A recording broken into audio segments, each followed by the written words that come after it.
Hello, I'm Chris Ossman, and this is Solutions. Enough complaining, let's fix America. Today, I'd like to talk about the unnecessary suffering that many people will face as new generations move into the workplace. It's a suffering that's caused by the scarcity that is required in capitalism. Now, I'm not saying we get rid of capitalism altogether and immediately, but we need to phase it out because scarcity is a feature of capitalism. It's not a bug of the system. Deregulated capitalism is not a bug of the system. That's how the system is supposed to work. I've stated before in previous videos that a saying that goes, if you're not growing, you're dying, that is capitalism. Because in capitalism, you are required to be better than the next person. And to do that, you must take all steps necessary to attain a higher amount of money, to accumulate more wealth than the next person. Now, as far as corporations are concerned, if a company is not getting bigger, then there is another company that is getting bigger that will take over that smaller company. Or there are venture capitalists out there who will take over that company and raise the debt of that company so they can withdraw and extract their fees, their CEO pay, and a lot of the money from the debt that they accumulate on those companies. That's basically what happened to Toys R Us. Toys R Us was not a failing company. A venture capitalist firm took over that company. They increased the debt load on the company. Their CEOs got a bunch of big payouts, and then the company declared bankruptcy. The whole system right now is geared towards more suffering for more people. Boomers had a greater percentage of wealth than the Generation X. And Generation X had a much greater percentage of wealth than the millennials. And it's only trending worse for the generation that comes next. So what America needs to do is to realize that it's not just a few bad apples like they try to say with the cops, which is a ridiculous argument anyway, because if there's only a few bad apple cops, then why can't all the good apple cops arrest those bad apple cops? Because their oath is to protect and serve. And it does not mean protect and serve and arrest only criminals that are designated as criminals by the state. It's to protect and serve against all threats in a community. So if you have a cop who is harming people, they should be arrested. So that said, I want to read a section from my book. It's the solutions sections of my book called Solutions. Enough complaining, let's fix America. And it deals with capitalism, it deals with the markets, it deals with a few other things. But anyway, it's in section M of my book. And it hopefully will shed some light on some of the things that could mitigate the suffering that's coming, or the suffering that's already here, actually. I mean, look at what capitalism has given us as far as choices. In the capitalist system, our leaders have been telling us that we either stay home and starve because they've only given us $1,200. Meanwhile, they've given $3 or $4 trillion to rich corporations. They've given us $1,200 one time. And there does not seem to be any clear example of when they're going to give any more money to any more of the people of this nation, other than to give more money to the super wealthy, who will then buy up all your businesses, all your small business, all your medium-sized businesses. Or you just go bankrupt, or your company just goes out of business, or your restaurant, your hair salon, your barbershop, whatever, just goes out of business. Now, there are ways out of this, but not through capitalism, because look at the wealthy. They don't seem to be able to stop themselves. They have more money than they could do with in their lifetime. They've been given trillions of dollars, yet the people are still suffering. And there are examples of what could be done. You look at countries like Germany, where they actually gave their people money to stay in their jobs. They gave them 80% of their wages so that they could stay in their jobs and the companies did not have to lay them off.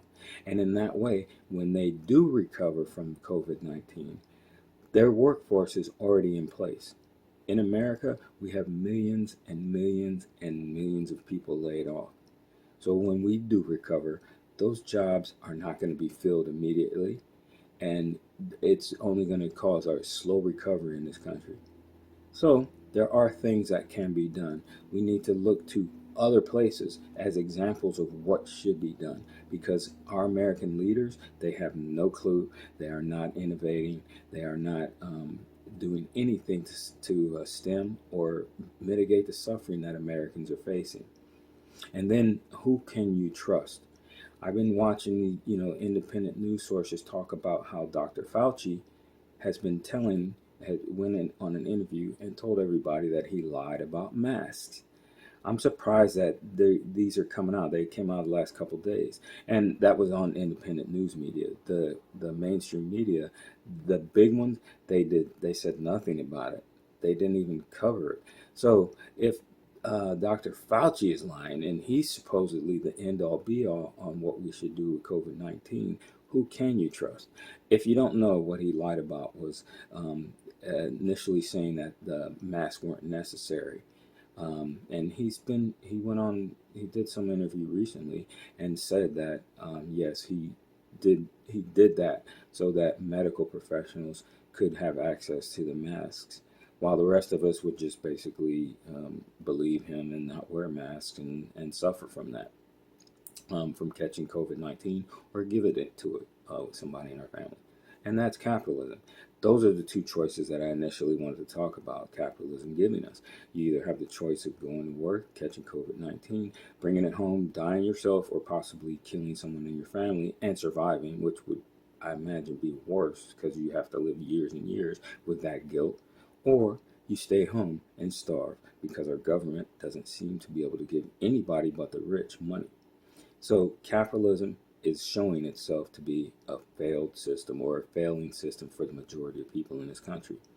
Now, as far as Dr. Fauci is concerned, I found it odd that they were talking about this, because this is something I pointed out a month or two ago in this video series, that our leaders don't know what they're doing.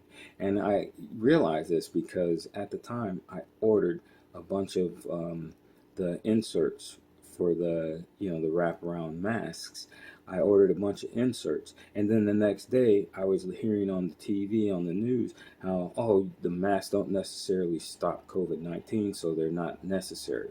And I was like, oh, well, how, it was very conflicting news. So I had already ordered them, so I just let them come in anyway. And then you hear all of a sudden, oh yeah, everybody's got to wear a mask. So they're lying, they're incompetent, they don't know what they're saying, they don't know what to do. So don't listen to the leaders, listen to yourself. Make sure you and your family are safe. Do what's best for you and your family. Anyway, as far as capitalism concerns, let me just read the excerpt from my book. And as I said, this is from a section of the book called Solutions. And this Solutions is set up alphabetically. And this portion is called, this is in the M section, and it's under Markets. So here we go. Markets. Capitalism. 1. Corporations with business plans that require subsidies to supplement their poverty wages through government assistance programs must be eliminated. When I say eliminated, I mean completely. Not regulated, not scrutinized, eliminated.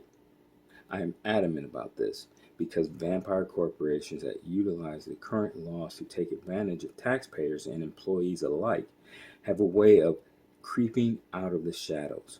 2.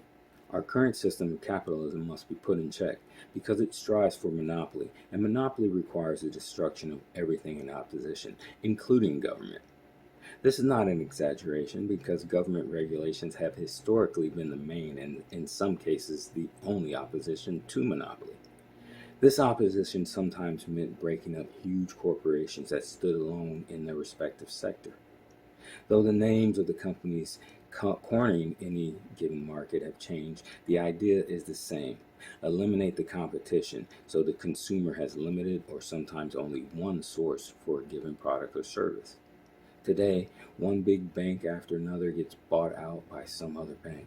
as they have grown past being too big to fail to being too big to prosecute. One simply need look at Wells Fargo, which keeps getting caught committing fraud while our pesky government keeps fining it for its illicit and fraudulent behavior. For the business model that Wells Fargo seems to be using, continued growth and success requires the elimination of government regulation and oversight. Chip, chip, chip away at those laws protecting consumers until the government has no teeth and is rendered completely useless. To anyone who may claim that monopoly can be kept in check by demand, I say this may be true, but at what cost? When Walmart went around the country and monopolized its market in one town after another, it left ghost towns in its wake. As Walmart's poverty wages made profit impossible in towns in which it had become the biggest employer, it abandoned those stores and left a lot of people unemployed. This made a lot of business sense to Walmart and its shareholders, but not much to the people whose lives were left in ruin. The worst part of it is that the creation of these ghost towns was all so predictable. Instead of marveling at the low prices, people should have wondered about the true cost of such low prices. They should have wondered how these products were made so cheaply and why they couldn't be manufactured in America. If they had simply asked, or more accurately, not willingly ignored these two questions, our leaders could have saved, at least mitigated, the harm caused by the Walton family. To stop or at least hinder the atrocities that Walmart and others have committed, we must put an end to these behemoths that seek to swallow up the competition. We must strengthen and or supplement existing laws and put an end to monopolies and pseudo-monopolies. Sidebar, the pseudo-monopolies are, it's like Amazon and Walmart. They're not complete monopolies, but they're so big that they do hinder the advancement of individuals. You take you take other corporations, you take like fast food joints. Right now, some of these fast food places are requiring that employees sign a non-compete, which means that if you work for Wendy's or you work for McDonald's or Taco Bell, you sign a non-compete. That means you cannot go work for another fast food joint. So you're not now the individuals being limited as far as crappy jobs that they can take or can't take. That's ridiculous, and that's what monopoly has. Those are some of the impacts that monopoly have on our society. There's a book, I'll try to provide a link below, where a gentleman discusses the impacts on society that aren't monetary. He wanted to avoid the monetary cost of monopoly, just so people could compare and reflect upon these things that do impact their own individual's life, that have nothing to do with their wallet. Anyway, back to the book. 3.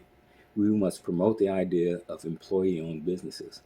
The next time the taxpayers have to save some business, the bailout money should go towards converting the troubled company into an employee-owned business.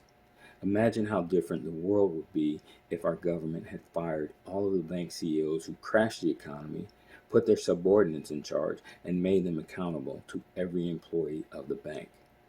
4. We must implement co-determination, which is a system of business management that requires a certain percentage of the company's board be comprised of workers who are elected by other workers.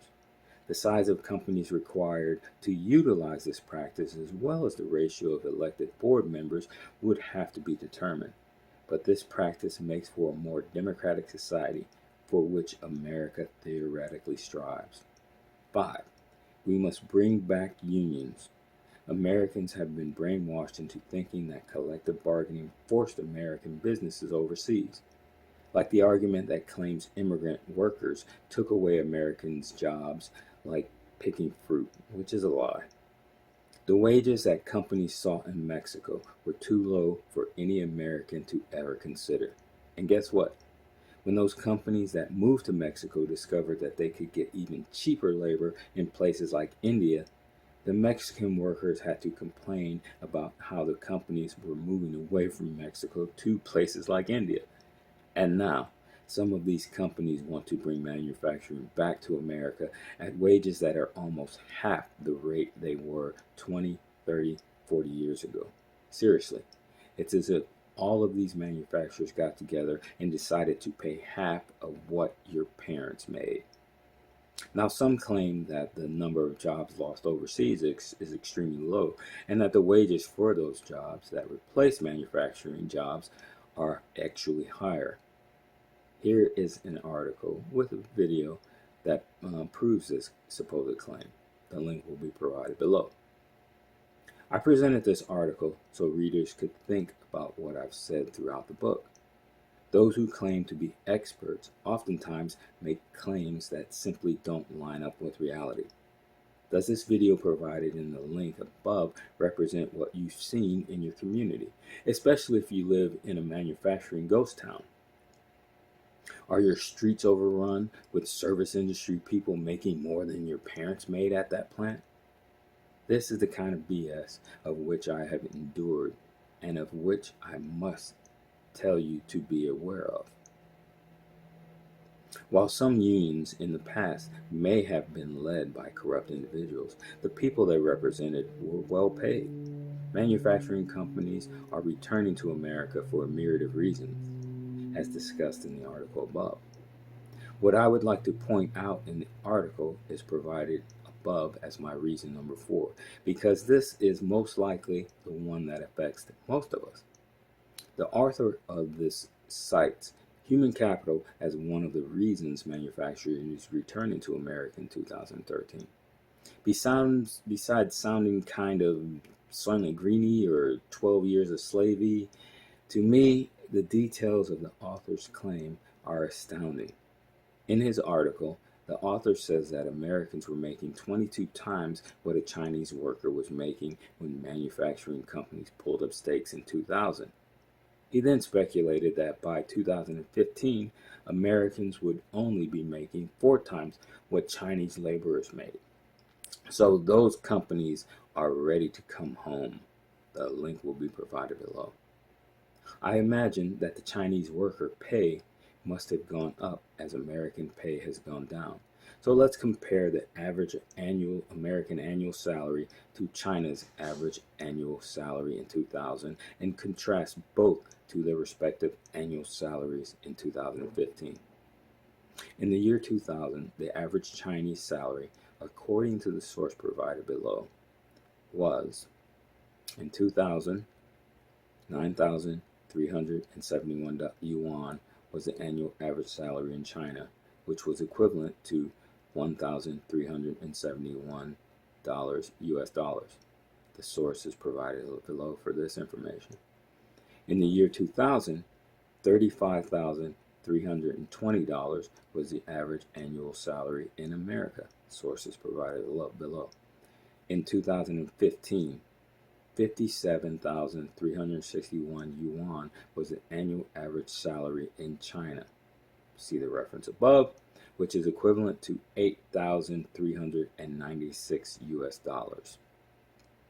In America, $52,942 was the average annual salary in 2015. That source is provided below. This means that in this 15-year time span, wages for Chinese workers increased by 600%.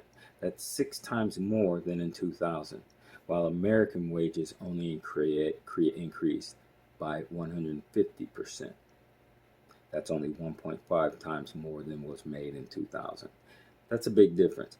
Maybe that's why 40 million Chinese were brought out of poverty, because their government saw the necessity of manufacturing, and American companies chose to give the Chinese all the manufacturing capacity that they could handle. That was a sidebar. Back to the book. American corporations benefited from things like cheap labor in those other countries, and the people of those other countries benefited from American companies manufacturing in their country. American citizens, however, did not benefit from what could be perceived as disloyal behavior. yet we'll welcome them home without any stipulations or penalties. Instead, America is simply to be grateful for their return. This makes no sense. The policies of our leaders have been to not threaten these companies that have shown more loyalty to other countries, but to tell them that they could come back and do so without any type of penalty. My view was this: if a company has more than 51% of its labor being in another country, then that company should be taxed as any service or product they bring into America should be taxed as an import, because they are showing more loyalty to other countries than they are to America. But that's not what our leaders believe that we should do. Um, and it just doesn't make sense, especially now that we're seeing the economic distress that America is in. We can't have country companies that show loyalty to whoever is the cheapest labor around the world, because all that does is it creates a spiral downward. So you have an American company goes to Mexico because their labor prices are cheaper. Then they go to India because their labor prices are cheaper. Then they may go somewhere else. But in the meantime, Americans become more and more desperate. So they're willing to take less and less pay, or at least have their pay stagnated while the cost of living continues to go up. And what happens when you do something like that? You have to compensate for the shortfalls of an individual's budget.